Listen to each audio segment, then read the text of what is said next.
আসসালামু আলাইকুম রহমতুল্লাহি ওবরকাতুহ।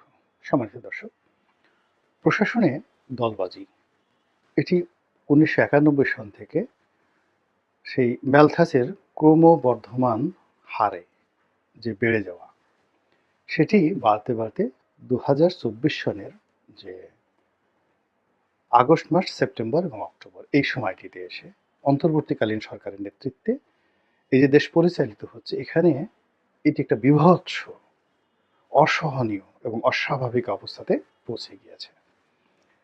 এর কারণ হলো, যখন বিএনপি ক্ষমতায় থাকে, এক্ষেত্রে বিএনপির যারা নেতা রয়েছেন তাদের আত্মীয়-স্বজন, তাদের চামচা, তাদের তাবেদার, কিংবা ধরুন ফেনীর লোক, বেগম খালেদা জিয়ার এলাকার লোক, অথবা বগুড়ার লোক, শহীদ প্রেসিডেন্ট জিয়াউর রহমান সাহেবের এলাকার লোক, ওনারা প্রাধান্য পেয়েছেন। আর যারা ছাত্রদল করতেন, যুবদল করতেন, বিএনপি করতেন, তারা ছাত্র অবস্থায় তাদের যাদের ক্যারিয়ার রয়েছে, তারা যারা প্রশাসনে চলে গিয়েছেন, তো তারা সঙ্গত কারণে একটা সিন্ডিকেট গড়ে তুলতেন। এবং এটি ধীরে ধীরে ধীরে ধীরে ধীরে বাড়তে বাড়তে একেবারে এখন এসে কোন পর্যায়ে চলে গেছে তার আগে আগের জমানার কথা বলে নেই। তো এটা যেভাবে বিএনপি করলো, সেটাকে দ্বিগুণ করে দিল ১৯৯৬ সনে আওয়ামী লীগ সরকারে এসে। এবং আওয়ামী লীগ সরকার এসে আবার যে অপকর্মগুলো করলো, এটাকে আবার কয়েকগুণ বাড়িয়ে দেওয়া হলো ২০০১ সালে বিএনপি ক্ষমতায় এসে। এবং আগে যেটা হতো সেটা হলো জুডিশিয়ারি এবং মিলিটারি, মানে সামরিক বাহিনীতে দলবাজিটা সাধারণত হতো না। কিন্তু একেবারে সর্বশেষ যেটা হলো আওয়ামী লীগ জমানাতে, পুরো জুডিশিয়ারি এবং মিলিটারিতে এখানে এবং পুলিশ বাহিনীতে, প্রথমত গোপালী হলে, মানে গোপালগঞ্জের লোক হলে ৭ গুণ মাপ, এবং তাদেরকে সর্বক্ষেত্রে নিয়োগ দেওয়ার জন্য আওয়ামী লীগের একটা আপ্রাণ চেষ্টা ছিল। গোপালীর পরে দ্বিতীয় যেটি হলো সেটা হলো ফরিদপুরি, মানে যাদের বৃহত্তর ফরিদপুরে যাদের বাড়ি। এরপরে সবকিছুর উপরে, অর্থাৎ গোপালী এবং ফরিদপুরের উপরে নিউমারি হিসেবে, সুপার নিউমারি হিসেবে যেটি কাজ করতো সেটি হলো শেখ পরিবারের আত্মীয়। সেটা শেখ হেলাল হোক, শেখ সেলিম সাহেব হোক, অথবা আব্দুর রব শেরনিয়াবাত সাহেব, অর্থাৎ আবুল হাসনাত আবদুল্লাহ সাহেবের আত্মীয় হোক, বা নিক্সন চৌধুরী, লিটন চৌধুরী এদের আত্মীয় হোক, এরকম যারাই একেবারে বলতে গেলে আত্মীয় আত্মীয় আত্মীয় আত্মীয়, এরকম ১৪ গোষ্ঠী পর্যন্ত গেলে কোনো অবস্থাতে যদি শেখ পরিবারের কোনো আত্মীয়তার বন্ধন কোথাও খুঁজে পাওয়া যেত, তো দলীয়করণ, প্রশাসন দলীয়করণের ক্ষেত্রে তিনি ছিলেন, তাকে রাজা বানানো হতো।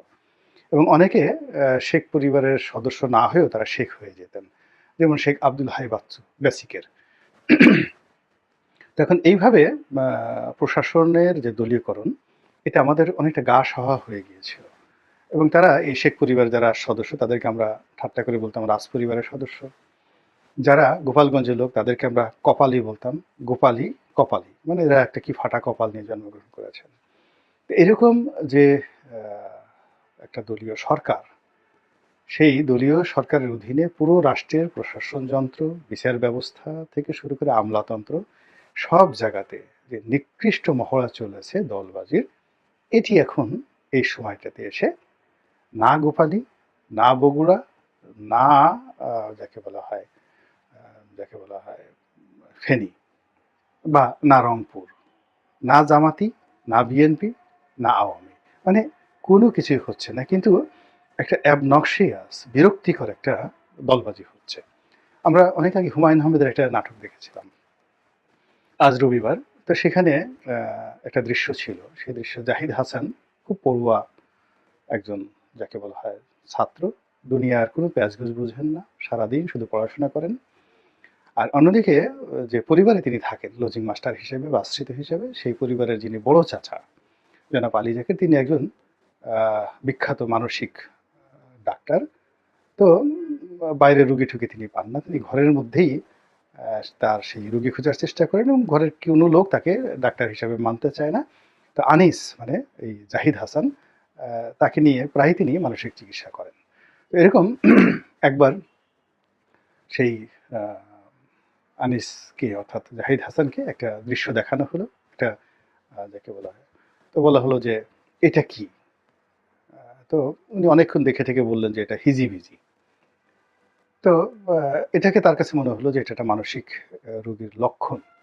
তো তিনি আরো একটু জটিল আরেকটা একটা স্কেচ দেখালেন, মানে আরেকটা আঁকাঝোঁকা দেখালেন। ওটা ছিল আরো জটিল। ওটা দেখে বলল যে, "এটা কি?" তো উনি বললেন যে, "এটা হিজিবিজি, হিজিবিজি।" মানে ডবল হিজিবিজি। তো এখন আমার কাছে মনে হচ্ছে যে এখন সেই আওয়ামী লীগের যে দলীয়করণ, সেই দলীয়করণের মধ্যে একটা সিস্টেম ছিল। ১ম সিস্টেমটা হলো গোপালী, ২য় সিস্টেম হলো শেখ পরিবারের সদস্য, এরপরে ফরিদপুরি, এরপরে ছাত্রলীগ, যুবলীগ আরো নানা রকম ইকুয়েশনের বাইরে জামাত এবং বিএনপির যারা লোকজন তারা খুব সুকৌশলে এখানে ঘাপটি মেরেছিল এবং এই ঘাপটি মেরে তারা সেই সরকারের ১২টা বাজিয়েছে বিভিন্নভাবে। তো এরকম একটা দলবাজির যে অধিক্ষেত্র ১৫ বছর ধরে চলেছে, এটি রাতারাতি এসে এই আগস্ট মাসের পরে এসে পুরোটা এলোমেলো হয়ে গেছে। এলোমেলো হয়ে এখানে যে যেভাবে পেরেছে, যেখানে আওয়ামী লীগের লোকজন তো নেই, কিন্তু আওয়ামী লীগের যে সকল ধড়িবাজ লোকজন আছেন, যাদের হাতে প্রচুর টাকা, ঘুষ খেয়েছেন আর টাকা সঞ্চয় করেছেন এবং যথেষ্ট সাহসী, তো তারা টাকা পয়সা দিয়ে কিন্তু অনেকেই ম্যানেজ করে ফেলেছেন এবং অনেক কে পোস্ট, ভালো ভালো পোস্টগুলোতে এখনো আওয়ামী লীগের লোকজন কিন্তু রয়েছে, টেকনাফ থেকে তেতুলিয়া পর্যন্ত হাজার হাজার, যারা এই সিদ্ধান্ত নেওয়ার ক্ষেত্রে গুরুত্বপূর্ণ ভূমিকা পালন করেন। দ্বিতীয় যেটা আছে যে রাতারাতি যে কে পোস্টগুলো জামাত মাইন্ডেড যারা কর্মকর্তা ছিলেন, এমনকি যারা রিটায়ারমেন্টে চলে গেছেন, তাদেরকে ধরে নিয়ে এত দ্রুত জামাত এই কাজগুলো করেছে, যেটা অকল্পনীয়। বিএনপি সেটা স্বপ্নেও কল্পনা করতে পারেনি। বিএনপি যখন পরিকল্পনা করছে যে আমরা এটা করব, ওটা করব, ওটা করব, সিভিল সার্ভিসে তারা দেখা গেল কিছুই করতে না পেরে তারা ওই অফিসার্স ক্লাব যেটা রয়েছে সেটার তারা দখল নিয়ে তারা খুশি। পোলাও খাচ্ছে, সিঙ্গারা খাচ্ছে, ওখানে গল্পগুজব করছে আর সরকারের সমালোচনা করছে। কিন্তু কে পোস্টগুলোতে ডিসি থেকে শুরু করে এসপি থেকে শুরু করে বড় বড় পদবিগুলোতে এখানে দেখা গেল তারা জামাতের সঙ্গে পেরে ওঠেনি। এখানে বিএনপির চেয়ারপারসনের অফিসে মিস্টার সত্তার নামে একজন ভদ্রলোক ছিলেন। তো তিনি কয়েকদিন শোনা গিয়েছিল যে পুরো সচিবালয় তিনি নিয়ন্ত্রণ করবেন সিভিল সার্ভিস, কিন্তু তিনি সেটা ওভাবে পারেনি। না পেরে তিনি এখন দেখা গেল যে অফিসার ক্লাবের নেতৃত্ব, সাধারণ সম্পাদক বা মানে সভাপতি কিছু একটা হয়েছেন, ওটা নিয়ে তিনি ব্যস্ত আছেন। কিন্তু সচিবালয় দেখা গেল ওই আওয়ামী লীগের যারা লোকজন তারা নিয়েছেন, ধড়িবাজ যারা লোক তারা নিয়েছেন, জামাতের যারা লোকজন রয়েছেন তারা এখানে নিয়েছেন।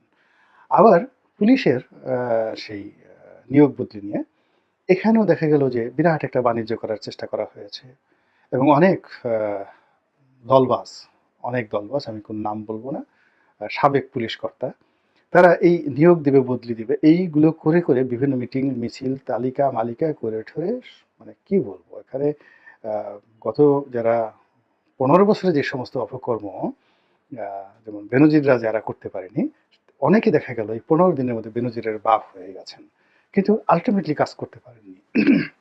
এখানে অনেক কিছু দুর্নাম হয়েছে, বদনাম হয়েছে, কিন্তু আলটিমেটলি ফলটা কোনো দলেরই আসেনি। এখানেও কিন্তু কোনো রকম লেনদেন ছাড়া, কোনো রকম যাকে বলা হয় শব্দ ছাড়া অল কে পোস্টগুলো জামাতের লোকজন দখল করে ফেলেছে এবং জামাতের সহযোগিতা নিয়ে আরো অনেকে অনেক কাজগুলো করেছে।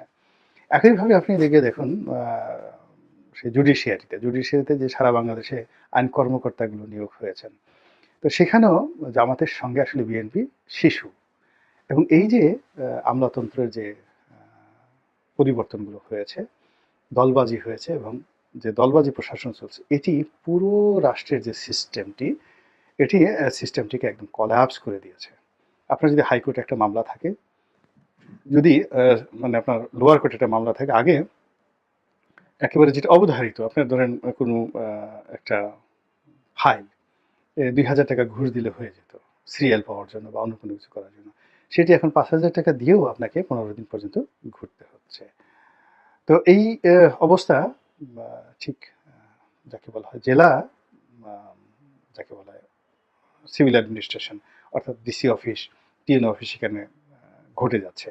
আগে যেখানে মানে যারা বিসিএস কর্মকর্তা তারা ঘুষ নিতেন অনেকটা রাগ ঢাক করে, কিন্তু এখন দেখা যাচ্ছে অনেক ক্ষেত্রে টেবিলের উপর রেখে প্রকাশ্যে তারা ঘুষ খাচ্ছেন। এর কারণ হলো এই মুহূর্তে তাদেরকে নিয়ন্ত্রণ করার জন্য কেউ নেই। ফলে এই যে এখন যে দলবাজিটা হয়েছে, এই দলবাজির নিয়ন্ত্রণ কোনো দলের হাতে নেই। এর কারণ হলো কোনো দলই রাষ্ট্র চালাচ্ছে না। এখন ধরেন একজন একটা পার্টির পরিচয় নিয়ে, একটা পার্টির সুপারিশ নিয়ে কেউ একটা ভালো কে পোস্টে ঢুকলেন। ঢুকে তিনি অপকর্মগুলো করছেন। এখন তাকে শাসন করবে কে? পার্টি তো তাকে শাসন করতে পারছে না। বিকজ পার্টি রাষ্ট্র ক্ষমতায় নেই। আবার রাষ্ট্র ক্ষমতায় যারা আছে তারা আবার পার্টির লোক বলে তাদেরকে ভয় পাচ্ছে। ফলে সে যে একটা ওপেন স্পেস পাচ্ছে, সেখানে রীতিমতো হিজিবিজি, ইজিবিজি যা ইচ্ছা তাই করে একেবারে দেড় জাতির সর্বনাশ ঘটিয়ে দিচ্ছে। ফলে কাজে গতি আসছে না। সব জায়গাতে অস্থিরতা ছড়িয়ে পড়েছে। সরকার তার কাঙ্ক্ষিত সফলতা দেখাতে পারছে না। এবং আমরা যারা সাধারণ আমজনতা, আমরা প্রতিদিনই ধৈর্য হারিয়ে ফেলেছি। আল্লাহ আমাদের সবাইকে হেদায়েত দান করুন এবং হেফাজত করুন। আসসালামু আলাইকুম ওয়া রাহমাতুল্লাহি ওয়া বারাকাতুহু।